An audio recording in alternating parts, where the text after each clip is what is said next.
Welcome back into CBS Sports HQ, presented by Verbo on your Friday. And what better way to get you pumped up on a Friday, because the NBA season begins on Tuesday. Enjoy the preseason, enjoy football, and then sit your butts down on Tuesday night, because that's when everything begins.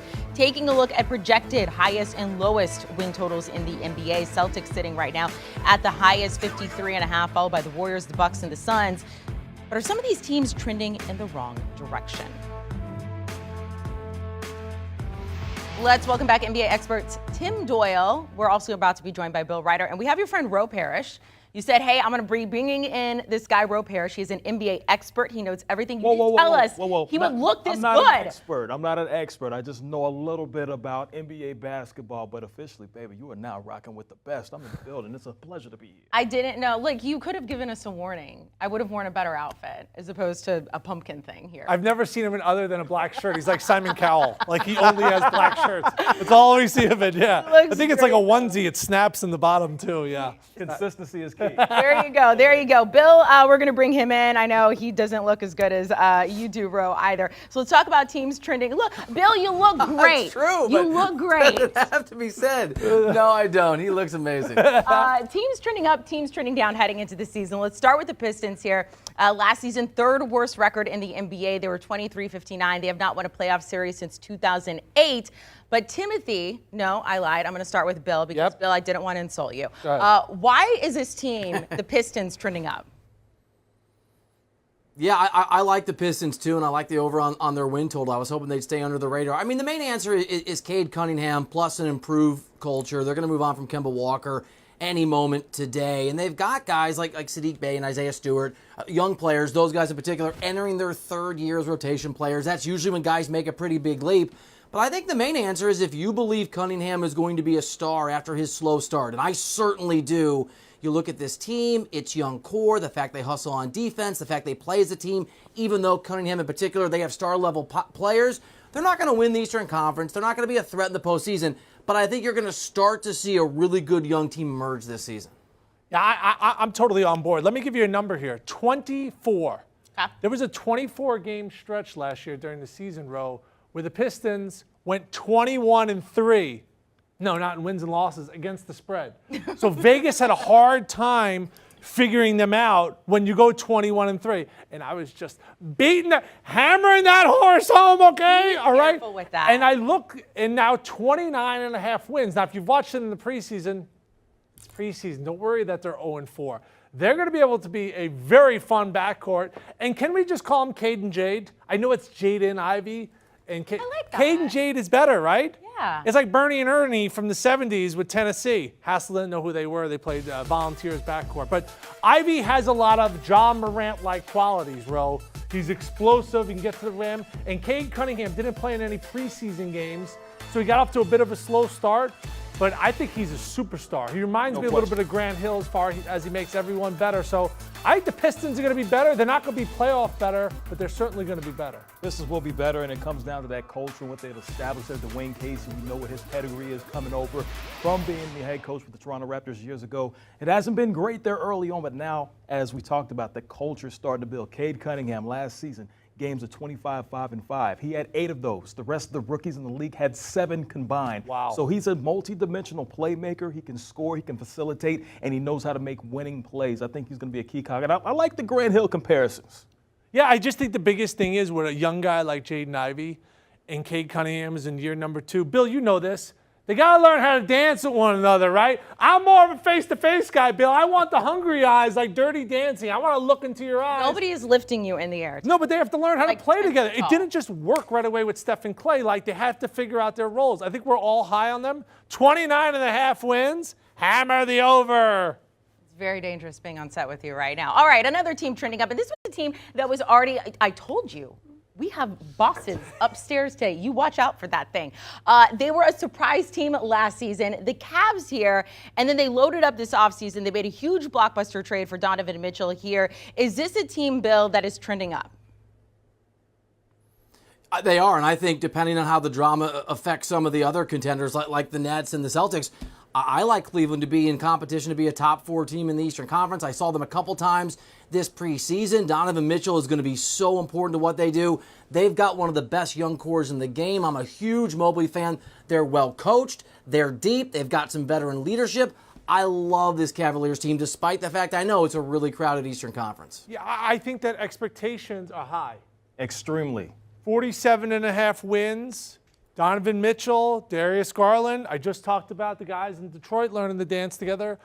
And we've heard that they're doing well. Yeah, but it comes different in the game, right? Like Darius Garland was becoming the guy, and now you bring Donovan Mitchell in. So if you're at the end of the game, you're the head coach. Who's getting that last shot? Like, they're going to experience some growing pains. I love Evan Mobley. When I watch him in person, I see a lot of Tim Duncan in his game.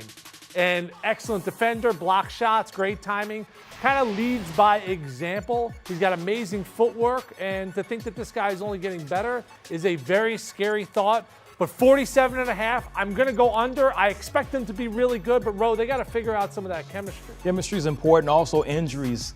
The best ability is availability. We saw this team have so many injuries last season. But when you look at the greatest scoring performances in NBA playoff history, Michael Jordan, Elgin Baylor, Donovan Mitchell. Those are the top 3 players. Jordan gave you 63, Elgin gave you 61, Donovan Mitchell gave you 57. He's averaged over 35 points per game in a playoff series, but can he elevate his team to advance consistently? That's what we're waiting to see, but I think he's the perfect fit to go with this young core in Cleveland. Ro has me as a believer.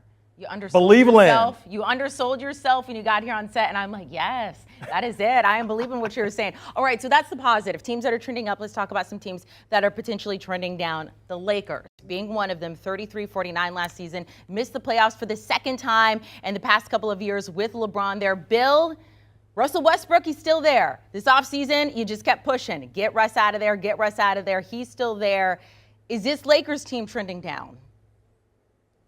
Yes, it's going to be incredibly ugly, and we're presuming these guys are going to be healthy. Anthony Davis tends not to do that. Some behind-the-scenes things that are going on, besides the fact Russell Westbrook is going to come off the bench, at least in these last preseason games.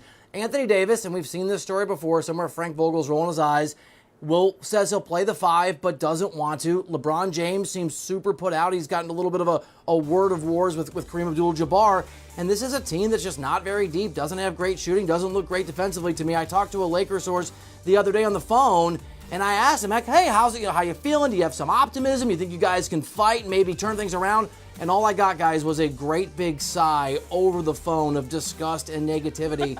It is not a good vibe. I know LeBron James is talented. I get all of that. I know he's going to pass Kareem this year, but this is just not a well-constructed Lakers team. They're not going to be very good. The West is absolutely brutal, and if this team makes the play, and I think it'll be an overachievement. You know, 9 years ago, I wasn't married. I didn't have 3 kids. I didn't have a minivan. Life was good.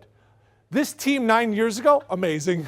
Problem is, 9 years later. They were driving around in a minivan. Yeah, like it has like a bad wheel, like a bad hoof on a horse right now, okay? Like, this is a disaster. Russell Westbrook and LeBron James cannot play well together. Anybody that's ever watched a basketball game, squirt basketball, pee-wee basketball, all the way up to the NBA, they do not mesh well together. Bro, their over-under is 45.5 wins. That means they got to get to 46 wins. Heck no, they ain't getting to 46 wins. Anthony Davis, we don't know how long he is going to play. I've been married 9 years. I've been happy for like 6.5, but we're still going strong. I'll watch the drama unfold. I just don't think they're going to be very good. When you got AD, you got Westbrook and LeBron, you have 31 combined all-NBA selections. So the talent's there, but it doesn't mix well. When they were all healthy last season, only 1 game over 500. What is their identity? I love Darvin Ham. He comes in. He has a monumental task ahead of him because what are you going to do with these pieces that haven't seemed to fit? Now you're talking about bringing a top 75 player who still can play and Russell Westbrook off the bench. Something doesn't work there. Under everything for LA. Yeah, great point he makes. Who are they?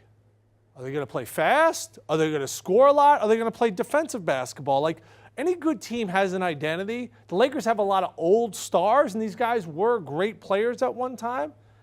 But did you hear the word old? I did. They got to start dyeing those grays. I did. You have an appointment for that, right? Hey, we're friends here.